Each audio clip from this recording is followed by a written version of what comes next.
there's folks that are, self-employed. Right. Our beloved government allows for with the tax. I mean, I don't know how big the tax book is, but it's pretty big. Yeah. And it allows for deductions and write-offs and everything. So you have a small business owner that has, X amount of income revenue, but they also have expenses. Right. And then there's other things that they get to write off that maybe are just like paper write-offs, depreciation, and everything. Right. So those type of things is, yes, I can make this and can afford this, but based on what I'm showing, government, I can't make that. Right. So anyway, so we got to look how can we help these folks. So some folks. So there's you mentioned the bank statement loan. A bank statement loan is we go off of what their bank deposits are. Right. Their business bank deposits are, which is off the business deposits. Okay. Yeah. Okay. Which is more accurate of kind of what their revenue is, Right. what the revenue stream is, and we can do that. So there's some investors that do, outside the box type thinking. It's just looking at straight debit credits and what the balance tends to stay at. Right. Yeah. Okay.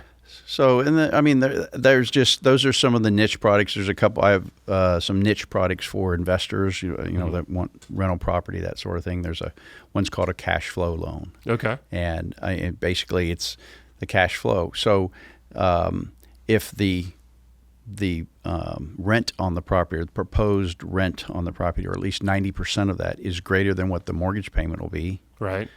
then they'll make a loan. So is it easier to get those loans now than it was a few years ago? Yes. So of course, everything's cyclic. Yeah.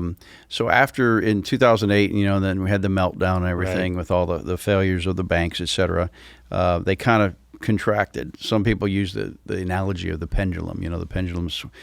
So we had this situation. The pendulum swung way over to the left, where it was so restrictive and it was hard to get. So Right. now it's coming back to center or whatever. Okay. It's not all the way to the other side. It's not where the other extreme where yet, I mentioned you, we had these at one point. We had these fog-a-mirror loans. If you could fog a mirror, we'd take. There was no appraisal. There was no income verification. Right. There were no assets. There was basically a driver's license and a title report, and the loan to value, and what it was designed for. The loan to value was low. Credit score was very good. I mean, these folks were very low credit risk.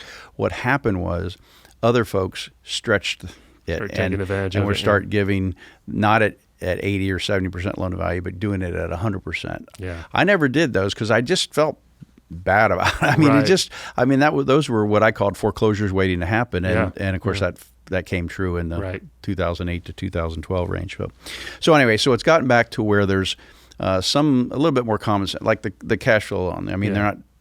It makes sense. There's a low loan to value, so they're basically what I call equity lenders. Yeah. They're looking more not so much for the credit worthiness, which is what conventional financing is.